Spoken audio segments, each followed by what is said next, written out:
Universe நேயர்களுக்கு எனது அன்பான வணக்கத்தை தெரிவித்துக் கொள்கிறேன் தோழர்களே. சில பதிவுகளை நாம் கடந்து போய்விட முடியாது. மனசு கேட்காமல் தான் இந்த காணொளியை நான் பதிவிடுகிறேன்.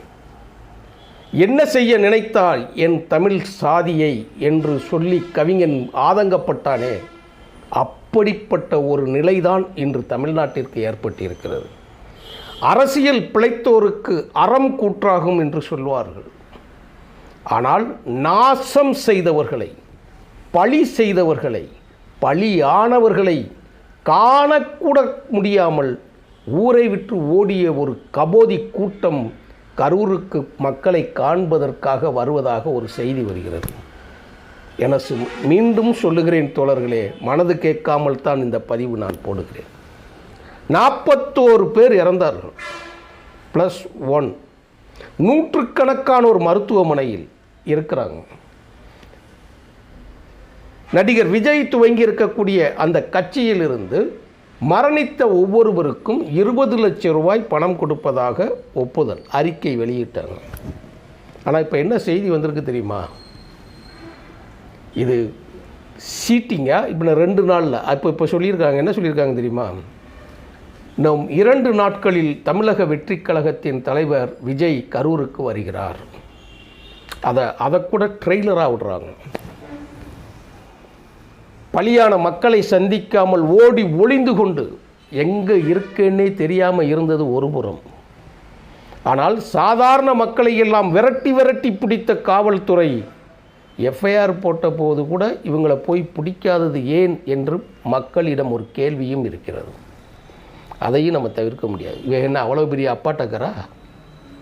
புஷி ஆனந்துங்கிறவன் ஆதவர்ஜுனா தனி ஃப்ளைட்டில் சென்னைக்கு போகிறான், தனி ஃப்ளைட்டில் ஊருக்கு வரான், கூட செக்யூரிட்டி கார்டு கன்னோட போகிறாங்க.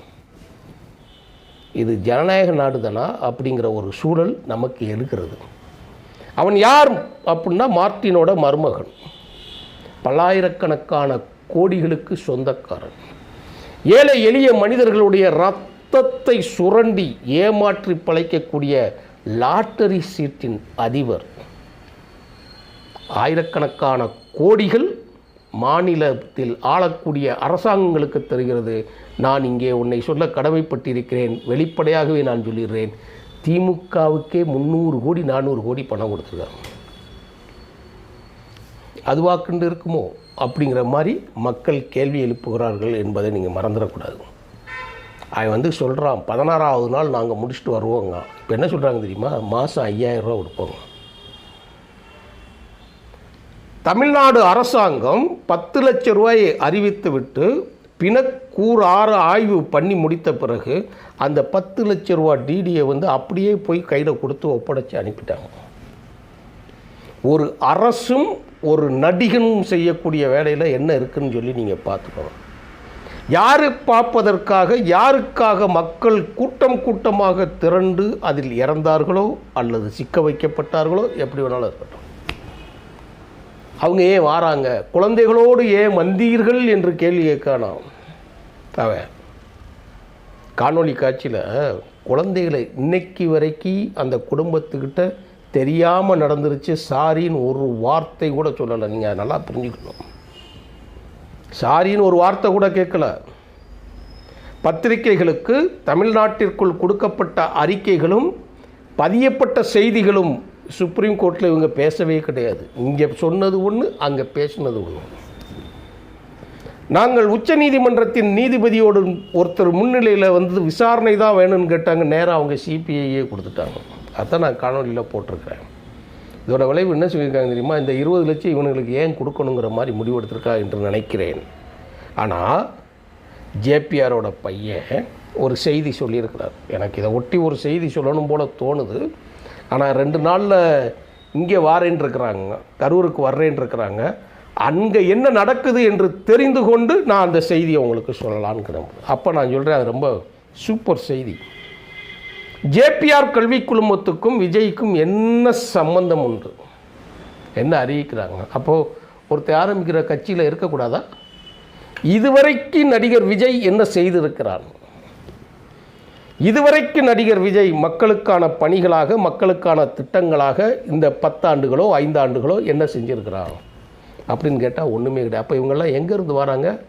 நேராக மேலே இருந்து கீழே ஒதுக்கிறான். அவன் சொல்கிறான் 5000 ரூபா கொடுப்பாங்களாம் மாதம். கல்வி தகுதிக்கு ஏற்ப வேலை கொடுப்பாங்க. என்ன வேலை கொடுப்ப?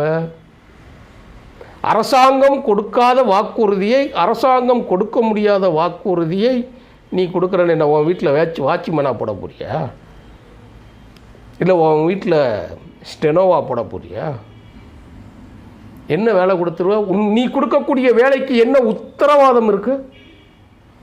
அரசு ஒரு வாட்ச்மேன் வேலை கொடுத்தாலும், அரசு ஒரு அதிகாரி வேலை கொடுத்தாலும், அரசு ஒரு இடைநிலை ஊழியர் வேலை கொடுத்தாலும் அவன் வாழ்நாள் முழுவதும் அந்த வேலை செய்து பணம் ஈட்டுவதற்கான செக்யூரிட்டி இருக்கும்.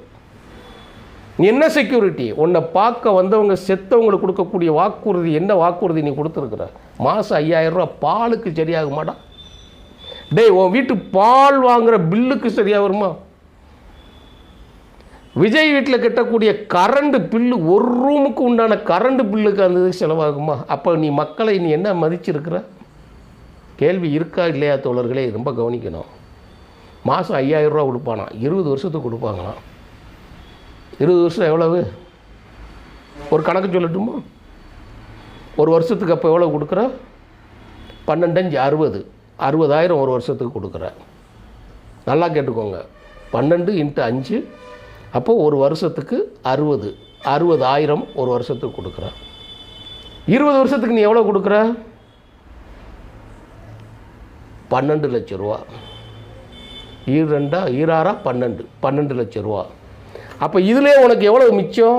8 லட்சம் ரூபா மிச்சப்படுத்துகிற. இந்த 20 லட்சம் ரூபாயை நீ பேங்க் டெபாசிட்டாக போட்டேன்னா வட்டி எவ்வளோ வருது தெரியுமா? இன்னைக்கு இருக்கக்கூடிய வட்டி கணக்கில் பேங்கில் டெபாசிட்டு போனால் 10% வேண்டாம், 8% போடு. என்ன வட்டி தெரியுமா? அப்போது பிச்சைக்கு பிச்சை, பிடுங்கிறதுக்கு பிடுங்கிறது, பொய்க்கு பொய். குறைந்தபட்சம் 16,000 ரூபா வரணும். 20,000 ரூபாய்க்கிட்ட வரும். நீ கொடுக்கறது 5,000 சொல்லியிருக்கிறேன். நீ தனிப்பட்ட முறையில் ஜேபிஆர் கல்வி குழுமத்திலிருந்து கொடுக்குறதா அந்த 20 லட்சம் நீங்கள் கொடுப்பீங்களா மாட்டீங்களா? அது ரொம்ப கேள்வி இருக்கு இல்லையா? நாங்கள் வேலைவாய்ப்பு கொடுக்க போகிறோம், கல்வி தகுதிக்கு தக்கன கொடுக்க போகிறோம். அப்போ படிக்கிறவங்களுக்கு படிப்பு செலவை நாங்களே ஏற்றுக்கொள்வோம். யார்? நீ என்ன பெரிய மறுமலர்ச்சி திமுகவோட பொதுச் செயலாளர் வைகோ அவர்களா? ஈழத்தமிழர்களுக்காக தீக்குளித்த குடும்பங்களை கடைசி வரை அவர்களை கருணை காத்து அவர்களுக்கு உதவி செய்து வேலை வாய்ப்பு வாங்கி கொடுத்துட்டு தான் வீட்டுக்குள்ளே போய் உட்காருவாங்களே, அது மாதிரி நீ ஏதாவது செஞ்சுருக்க முன்னுதாரணம் இருக்குதா? எந்த அடிப்படையில் மீண்டும் இந்த தேர்தல் காலம் வருகிற வரை நீ யாருக்கு பின்னாடி இருக்கிற? Mister Joseph Vijay. நான் அன்றைக்கே சொன்னேன், நம்ம தலைவர் யார் தெரியுமா? நம்ம தலைவர் யார் தெரியுமா? புஷி ஆனந்த் சொன்னான் ஜேவி இப்படி. நான் திடீர்னு ஜேவின்னு எதிர இருக்கிற யாரை சொல்கிறான்னு கைதட்டுறது கூட யோசித்தான். ஜோசப் விஜய். அந்த ஜோசப்புங்கிறத வெளியில் சொல்ல முடியல, ஏன்னா இது பெரியார் மண், ஈஸியாக கண்டுபிடிச்சிரும். அப்போ சிறுபான்மை ஓட்டுக்களையும் தாழ்த்தப்பட்ட மக்களில் பெரும்பான்மையாக இருக்கக்கூடிய கிறிஸ்தவ மக்களுடைய ஓட்டுக்களையும் கபலீகரம் பண்ணுவதற்காகத்தான் இந்த பேரை பயன்படுத்துகிறா என்று கட்சி ஆரம்பிக்கிறதுலேருந்து நாங்கள் குற்றம் சாட்டுறோம். இது எந்த குகைக்குள்ளேருந்து வெளியே வருது, எந்த குகையிலிருந்து இது யாருக்காக பயன்படுத்தப்படுகிறது என்பதை சொல்கிறோம். அப்படியே உள்ளபடி சில பேர் சொல்லுவாங்க. நீங்கள் யூனிவர்ஸ் சேனலில் மதியழகனாகிய நான் அந்த லெட்ரு பேர்டு வச்சதுலேருந்து நான் சொல்லிக்கிட்டு இருக்கிறேன் இது யார் என்ன ஏதுங்கிறது. சில பேர் சொல்கிறாங்க பெரிய இதில் சொல்கிறாங்க, அப்படிலாம் கிடையாது, அவங்க கட்சி ஆரம்பிச்சிருக்கிறான், அவன் தனிப்பட்ட மெத்த படித்த மேதாவியெல்லாம் சொல்கிறாங்க. இன்றைக்கி அவன் போய் உள்ளே உட்காந்துக்கிட்டான். அவன் முதல்ல சின்ன திரைப்படத்தில் ஜிஎஸ்டி வரியை கேலி செய்து திரைப்படமாக எடுக்கின்ற பொழுது இவன் ஜோசப் விஜய் என்று சொல்லி மன்னிப்பு கேட்க சொல்லுகிற போது அவனை அள்ளி அணைத்து அரவணைத்தவர்கள் திராவிட இயக்கத்தவர்கள் நாங்கள். இன்றைக்கி நீ யார் பின்னாடி போய் ஒளிஞ்சு நிற்கிற?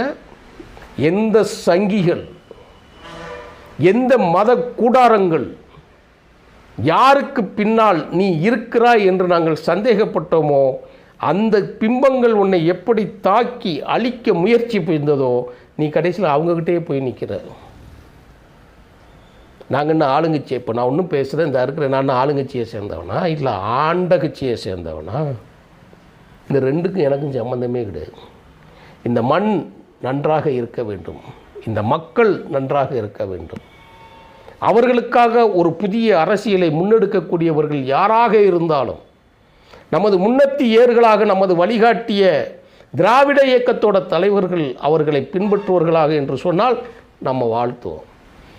இந்த சேனலை, இந்த செய்தி வரை இருக்கக்கூடிய பார்க்கக்கூடிய தோழர்களுக்கு நான் ஒரு செய்தி சொல்கிறேன்.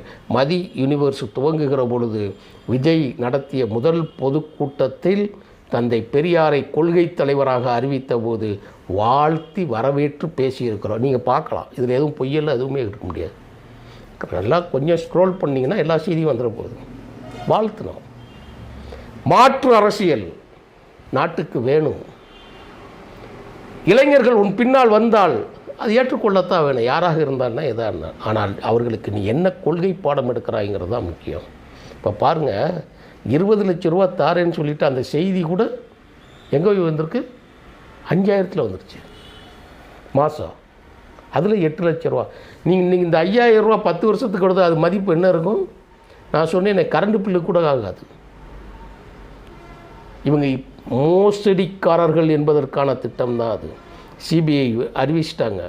சிபிஐ யார் தலைமையில் கண்காணிக்காங்கிறத ஏற்கனவே ஒரு வரி நான் சொல்லியிருக்கிறேன், ரொம்ப நான் பேசக்கூடாதுங்கிறது. ஆனால் பல்கிஸ் பானு இன்னும் அந்த அம்மா உயிரோடு இருக்கிறார்கள்.